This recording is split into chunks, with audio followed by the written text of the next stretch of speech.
Mereka bilang ini 1.000 rupiah. Ya kan? Tapi makin lama di dalam isi riba, 1.000 rupiah yang dulu bisa dipakai untuk membeli 50 kg emas pada tahun 46, ketika pertama kali diberikan rupiah, hari ini diberikan tukang parkir pun tidak mau. Maka mereka ganti gambarnya dengan Soekarno-Hatta, lawannya ditambah 2, menjadi 100.000. Yang 99.000 dari mana? Ya kan? 99.000 dari mana? Dan kalau ini kita belah 2, dibelah 4, mau saya kasih 4 mahasiswa. Kemana samannya tadi itu nilainya? Ya, ini seperti sihirnya Fir'aun yang menjadikan tali sebagai ular. Nah, orang Amerika bilang, pedagang Amerika, saya juga punya kertas sendiri, namanya greenback. Tapi kertas saya punya 10.000 kali lipat dari kertas saudara. Jadi kalau Bapak Ibu sekalian, adik-adik pergi ke Washington sana, ke New York, bawa uang 100.000. Belum tentu mahasiswa punya uang 100.000 kan? Harus bekerja 2 hari untuk mendapatkan uang 100.000. Pergi ke Washington, saya mau beli Coca-Cola 1 botol. Apa mereka bilang? Apa mereka bilang? Ini kertas funny, this is funny paper, gak laku. Tapi siapapun datang ke Ternate dengan $100, you punya cengkeh, berikan pada saya. Saya mau beli, you punya Coca-Cola, tapi saya minta 1 truk. Apa yang kita lakukan? Kita berikan Coca-Cola 1 truk, karena mereka bilang, mereka bisa yakinkan kita, selembar kertas mereka 10.000 kali lipat dari lembar kertas kita. Dan mereka bilang, kita punya kertas tidak laku, mereka punya kertas laku di seluruh dunia. Betul nggak? Dengan cara itulah seluruh cengkeh Ternate habis. Pala Ternate habis. Seluruh kekayaan Ternate habis, hanya diganti dengan byte komputer. Dengan cara itulah kemiskinan dan pemiskinan dilakukan oleh para bankir. Jadi banking is crime and bankers are the criminal. Dengan sihir ini. Ya. Nah, dan ini baru satu fase. Saya minta satu tahap lagi untuk menjelaskan dengan uang kertas yang sudah merupakan kezoliman ini, ya, itu menjadi berlipat ganda zolimnya melalui banking system, di mana ini digelembungkan.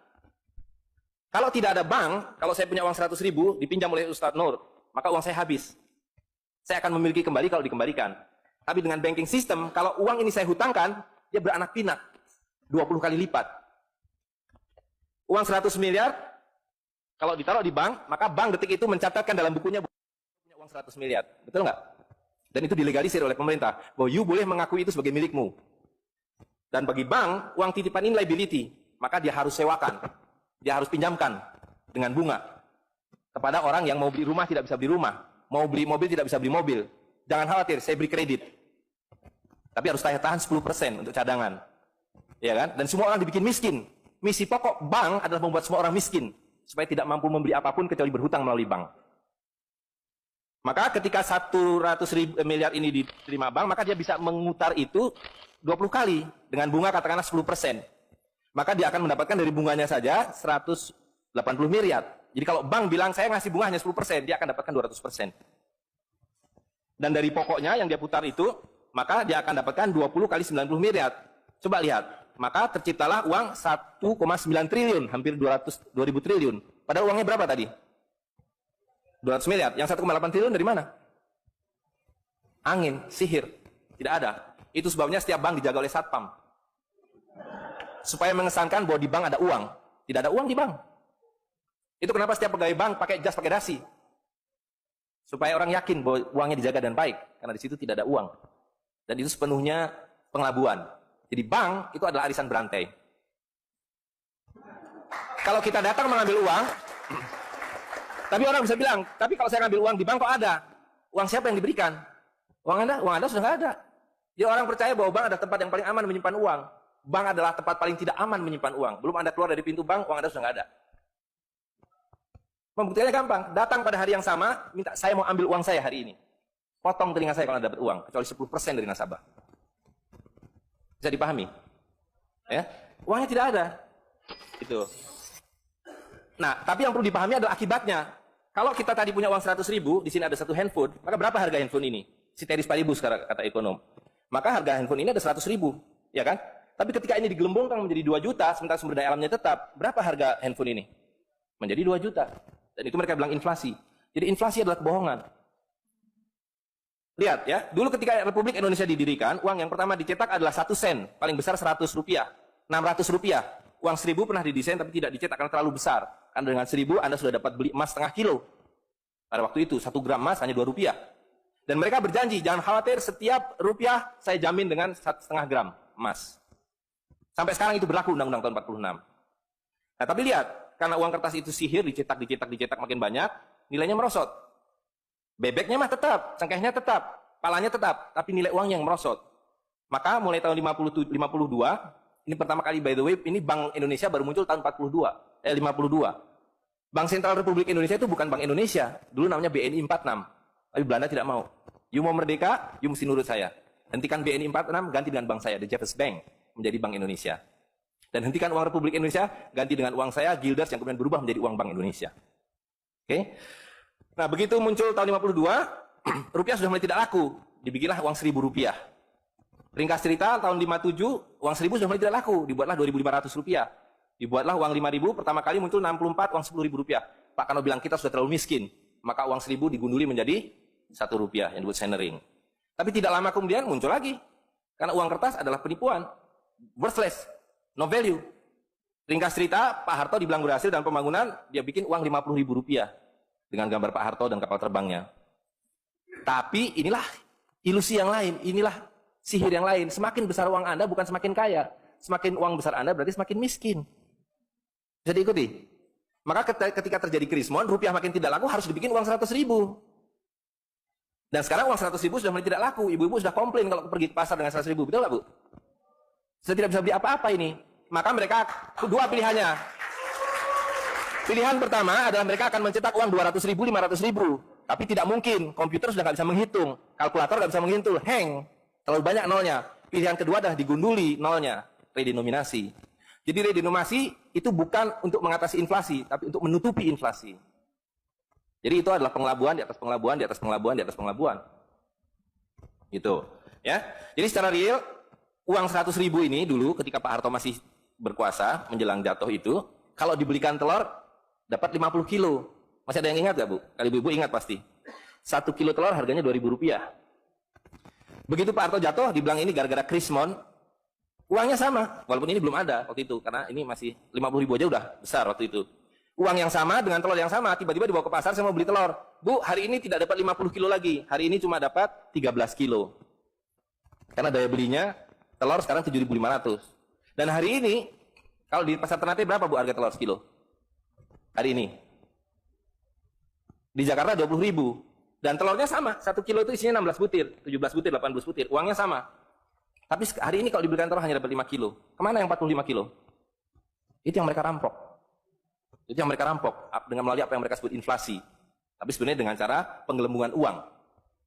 Kertas yang terus-menerus di nilai. Nah, satu lagi Pak ya, saya minta ini karena ini penting sekali. Ini penting sekali.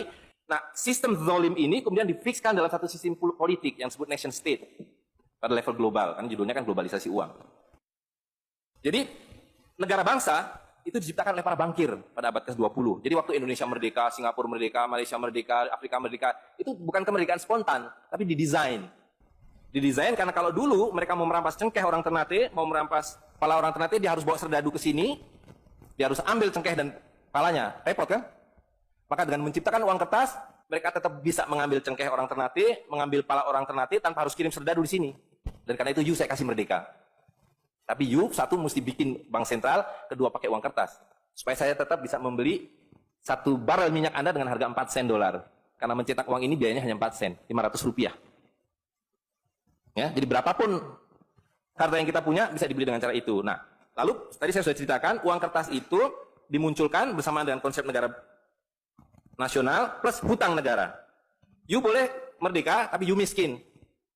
Rakyat penyakitan, rakyatmu bodoh. Tapi jangan khawatir, saya punya uang.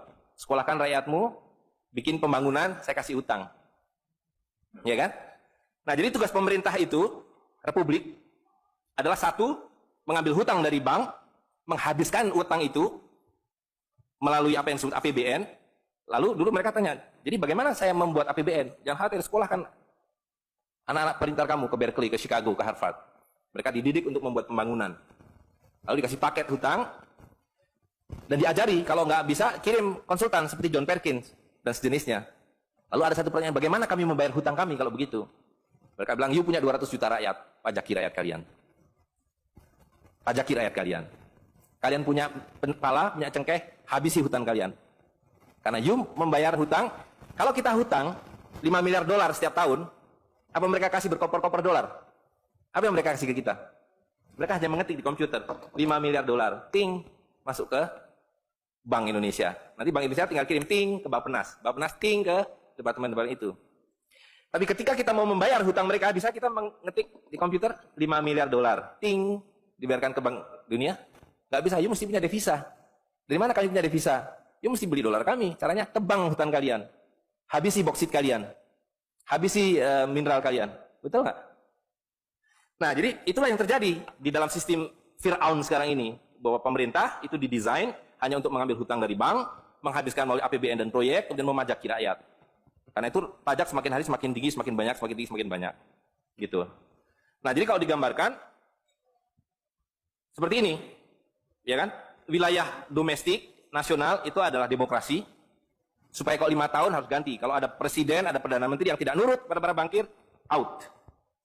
Tapi para bankir tidak pernah berganti, mereka turun-temurun, perusahaan swasta, anak beranak pinak. Ini kira-kira hanya 400 keluarga di dunia ini yang menguasai seluruh sistem keuangan dan politik. Jadi kita ini sekarang utangnya tiba-tiba sudah 2.100 triliun. Padahal tahun waktu Pak Harto jatuh itu utangnya hanya berapa? 50 miliar dolar, 500 triliun. Sekarang sudah 2.000 triliun. Dan begitu kurs dolar berubah, utang kita nambah. Gitu. Dan BI tidak pernah memenuhi janjinya, karena tugas pokok BI adalah menjaga stabilitas kurs, tidak pernah bisa. Dan tidak akan pernah bisa. Apapun yang dilakukan, karena memang tidak ada nilainya. Gitu. Nah, jadi sebagai penutup, maka apa yang harus kita lakukan adalah melakukan membalik seperti yang mereka dulu lakukan. Yang mereka dulu lakukan adalah mengambil emas dan perak dari orang tua kita, mereka lebur menjadi batangan, dia simpan di brankas, dan kepada kita dikasih toilet paper ini, kata Mahathir Muhammad. Maka yang harus kita lakukan sekarang sebelum ini jadi apa? Oncom. Lebih berharga oncom. Tukarkanlah menjadi emas dan perak, menjadi dinar dan dirham, dan kemudian gunakan untuk muamalah. Karena Nabi sudah mengatakan akan datang satu zaman di mana semua yang kamu miliki tidak ada harganya, kehabisan nilai, kecuali dinar dan dirham, kecuali emas dan perak. Jadi kalau dilihat, dolar dalam dinar atau dinar dalam dolar dalam 10 tahun terakhir 2004 itu cuma 54 dolar. Hari ini sudah di atas 250 dolar. Dan lihat, menipunya uang kertas ya. Kalau kita pakai untuk menyimpan naik haji, kalau Anda menabung dolar, maka tiap tahun naik. Saya sudah hitung ini, dan ini valid sekali. Naik setiap tahun itu 3,5%. Kalau Anda menyimpan rupiah, setiap tahun naik 5%, nggak nyampe-nyampe. Tapi kalau Anda menyimpan dinar, maka dia akan turun 8% setahun. Jadi tahun 2000 naik haji butuh uang 21 juta rupiah. Kalau dinar butuh 71 dinar. Tapi hari ini, kalau mau naik haji butuh hampir 40 juta rupiah. Dengan dinar, cukup dengan 16 dinar. Jadi dulu kalau punya rupiah naik haji satu orang, sekarang sampai Dubai suruh pulang. Nggak cukup uangnya. Tapi dengan dinar dulu naik haji satu orang, sekarang bisa naik haji 4 orang. Dengan kata lain, kalau Bapak Ibu sekalian serahkan cengkeh Bapak Ibu sekalian dan menerima uang kertas, Anda 4 kali miskin. Detik itu juga dalam konteks ini. Maka serahkanlah cengkeh dan katakan, saya mau serahkan cengkeh, bayar kami dengan dinar. Bayar kami dengan dirham. Saya serahkan pala kami, bayar kami dengan emas dan perak. Saya tidak mau uang palsu ini, uang-uangan ini. Saya mau uang yang sebenarnya, uang dari Rasulullah SAW. Ya? Gitu. Dan harga minyak, ini palsu semua. Dibilang minyak naik, turun naik, tidak ada yang minyak naik. Kalau dengan dolar, dia naik terus. Tapi dengan dinar, dia flat. Sekali lagi, bahwa sumber daya alam itu terbatas. Maka alat tukar pun harus terbatas. Jadi ketika kita menggunakan kertas, ini digelembungkan. Tapi ketika Anda menggunakan emas dan perak, ini sama.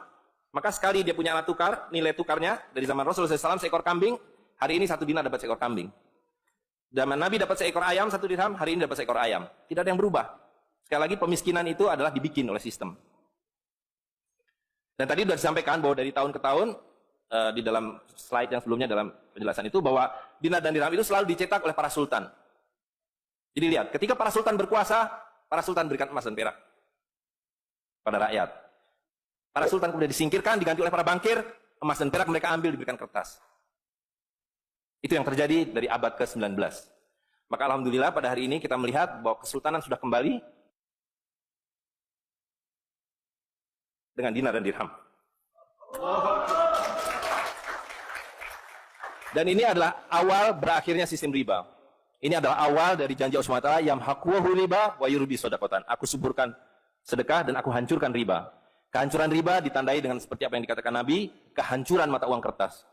Suka atau tidak suka, terima atau tidak terima, Ini adalah awal kehancuran, dan karena itu yang harus kita lakukan adalah supaya kita tidak ikut hancur di dalamnya, kita songsong kembalinya dinar dan dirham. Dan itu berarti kembalinya Sultania. Dan Ternate adalah awal dari kembalinya dinar dan dirham dan Sultania, bersama dengan Kesultanan Cirebon, bersama dengan Kesultanan di Sulu. Jadi sekarang sudah ada ketiga sultan yang mencetak kembali dinar dan dirham. Dan ini akan mengawali kembalinya dinar dan dirham di seluruh dunia. Jadi kalau pada abad 15, abad 16, abad 17 bangsa Ternate sudah sampai ke Madagaskar, sudah sampai ke negeri atas angin di Spanyol, maka pada abad 21 kembali Ternate sampai Spanyol. Ternate sudah kembali sampai Afrika Selatan, sudah sampai Eropa melalui dinar dan dirham yang berlaku di seluruh dunia. Orang Amerika tidak bisa mengatakan emas saya 5 kali lipat dari emas saudara, tidak bisa. Emas kami dari Ternate sama harganya dengan emas kalian. You 1 dinar, kami 1 dinar. You 1 dirham, kami 1 dirham. Itulah keadilan. Ya. Jadi karena itu Bapak Ibu sekalian, yang terakhir sekali saya ingin sampaikan, dinar dan dirham yang kita bicarakan ini tidak ada artinya kalau berhenti hanya di dalam ruangan ini. Dinar dan dirham harus segera berkemerincing di kota Ternate. Dan Anda semua yang harus memulainya. Tadi 2 orang sudah menyatakan diri sebagai relawan Jawara, jaringan wirausahawan dan pengguna dinar dirham Nusantara. Maka dalam waktu sebentar, insya Allah di Ternate, dari 2 orang ini akan menjadi 2.000 orang yang menggunakan dinar dan dirham. Ya, dari 2.000 akan menjadi 200.000. Seluruh penduduk Ternate menggunakan dinar dan dirham. Dan Kanjeng Sultan dari beberapa waktu yang lalu sudah mulai membagikan zakat dalam dirham. Jadi di Ternate itu sekurangnya sudah ada 1.000 orang memiliki koin dirham yang dibagikan oleh Sultan. Dan itu adalah awal. Ini baru awal dari kembalinya Islam dan berakhirnya kezaliman. Jadi sekali lagi Bapak Ibu sekalian, marilah segera ya ular-ular Fir'aun itu kita akhiri dengan cara yang sangat mudah, yaitu kita mentaati perintah Allah SWT. Allah SWT mengatakan, wa halalul bai' wa harramar riba. Aku halalkan berdagang dan aku haramkan riba. Dan uang kertas adalah riba par excellence. Di dalam uang kertas ini ada 2 riba sekaligus. Ya, jadi saya kira itu saja. Saya mohon maaf mengambil waktu agak terlalu banyak, tapi ini penting karena supaya clear semuanya. Ya, karena ini baru pertama kali dibicarakan di Ternate. Demikian. Assalamualaikum.